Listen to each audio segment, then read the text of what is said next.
कार्तिक मास की कथा का 11वां अध्याय सुनेंगे, तो वीडियो को अंत तक देखिएगा।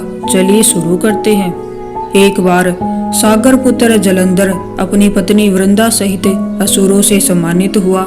सभा में बैठा था, तभी गुरु शुक्राचार्य का वहां आगमन हुआ। उनके तेज से सभी दिशाएं प्रकाशित हो गई। गुरु शुक्राचार्य को आता देख सागर पुत्र जलंधर ने असुरों सहित उठकर बड़े आदर से उन्हें प्रणाम किया। गुरु शुक्राचार्य ने उन सबको आशीर्वाद दिया। फिर जलंधर ने उन्हें एक दिव्य आसन पर बैठाकर स्वयं भी आसन ग्रहण किया।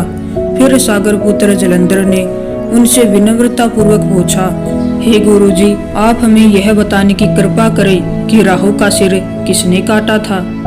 इस पर देते गुरु शुक्राचार्य ने विरोचन पुत्र हिरण्यकशिपु और उसके धर्मात्मा पुत्र का परिचय देकर देवताओं और असुरों द्वारा समुद्र मंथन की कथा संक्षेप में सुनाते हुए बताया कि जब समुद्र से अमृत निकला तो उस समय देवरूप बनाकर राहु भी पीने बैठ गया। इस पर इंद्र के पक्षपाती भगवान विष्णु ने राहु का सिर काट डाला। अपने गुरु के मुख से इस प्रकार के वचन सुनकर जलंधर के क्रोध की सीमा न रही। उसके नेत्र लाल हो गए और फिर उसने अपने दस्मर नामक दूत को बुलाया और उसे शुक्राचार्य द्वारा सुनाया गया वृत्तांत सुनाया। तत्पश्चात उसने दस्मर को आज्ञा दी कि तुम शीघ्र ही इंद्रपुरी में जाकर इंद्र को मेरी शरण में लाओ।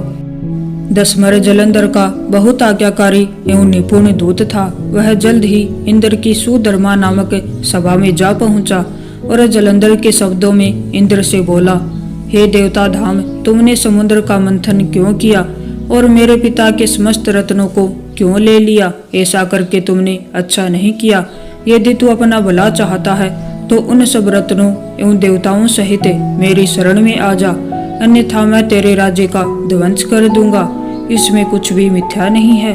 इंद्र बहुत विस्मित हुआ और कहने लगा, पहले मेरे भय से सागर ने सब पर्वतों को अपनी कुक्षी में क्यों स्थान दिया और उसने मेरे शत्रु दैत्यों की क्यों रक्षा की? इसी कारण मैंने उनके सब रत्न हरण किए हैं। मेरा द्रोही सुखी नहीं रह सकता, इसमें संदेह नहीं। इंद्र की ऐसी बात सुनकर वह दूत शीघ्र ही जलंधर के पास आया और सब बातें कह सुनाई। उसे सुनते ही वह दैत्य मारे क्रोध के अपने ओष्ठ फड़फड़ाने लगा और देवताओं पर विजय प्राप्त करने के लिए उसने उद्योग आरंभ किया। तो सब दिशाओं से, पाताल से करोड़ों करोड़ों दैत्य उसके पास आने लगे। शुंभ निशुंभ आदि करोड़ों सेनापतियों के साथ जलंधर इंद्र से युद्ध करने लगा। शीघ्र ही इंद्र के नंदन वन में उसने अपनी सेना उतार दी। वीरों की शंख ध्वनि और गर्जना से इंद्रपुरी गूंज उठी। अमरावती छोड़ देवता उससे युद्ध करने लगे। भयानक मारकाट हुई। असुरों के गुरु आचार्य शुक्र अपनी मृत्यु संजीवनी विद्या से और देवगुरु बृहस्पति द्रोणागिरी से औषधि लाकर जिलाते रहे। इस पर जलंधर ने क्रुद्ध होकर कहा कि मेरे हाथ से मरे हुए देवता जी कैसे जाते हैं?